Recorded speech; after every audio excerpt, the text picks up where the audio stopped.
நீலா கார்டனுக்கு உங்களை வரவேற்கிறேன். வாங்க எங்கள் தோட்டத்தை பார்ப்போம். பாருங்கள், அடுக்கு செம்பருத்தி பூத்துருக்கு. பாருங்கள், நாட்டு செம்பருத்தி, அடுக்கு செம்பருத்தி. இது குச்சி வச்ச உடனே வந்துடும். ஈஸி தான் வளர்க்குறது. பாருங்கள், அழகாக தோட்டத்தை அலங்கரிக்கும். தோட்டத்தில் முன்னாடியே வச்சுருக்கேன்.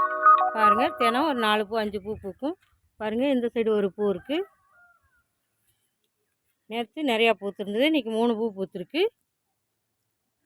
சப்ஸ்கிரைப் பண்ணுங்கள், லைக் பண்ணுங்கள், ஷேர் பண்ணுங்கள். வாங்க வீடியோக்குள்ளே போவோம். வாங்க இன்றைக்கி அவரைக்காயை பறிப்போம். வாங்க பாருங்கள், இது துளசி, கருந்துளசி, ஃப்ரெஞ்சு மேரிகோல்டு கலர் கலராக இருக்குது.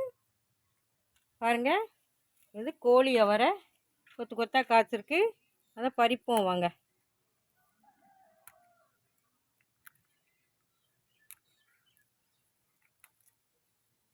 பாருங்கள், காஞ்சி போச்சு, விதைக்கி விட்டாச்சு. பறிப்போம், வீடியோ எடுப்போன்ட்டு அப்படியே காய் முத்திடுது. பாருங்கள், அப்படியே அதை விதைக்கி விட்டாச்சு. இப்போ இதை பறிச்சிருக்கோம்.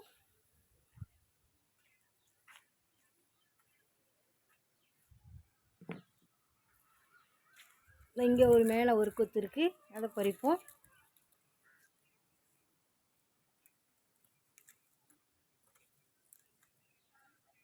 அவரைக்காய் டேஸ்ட்டாக இருக்கும். கோழியை வர இது இந்த குளிர்காலங்களில் தான் காய்க்கும்.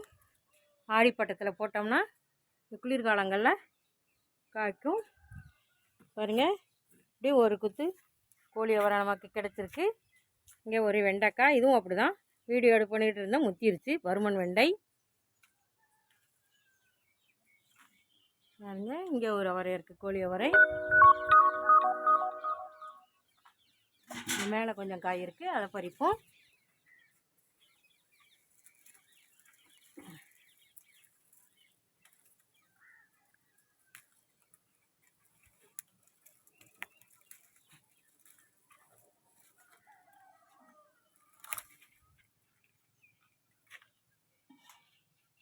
பாருங்கள், இந்த செடியில் 2 செடி வச்சுருக்கேன்.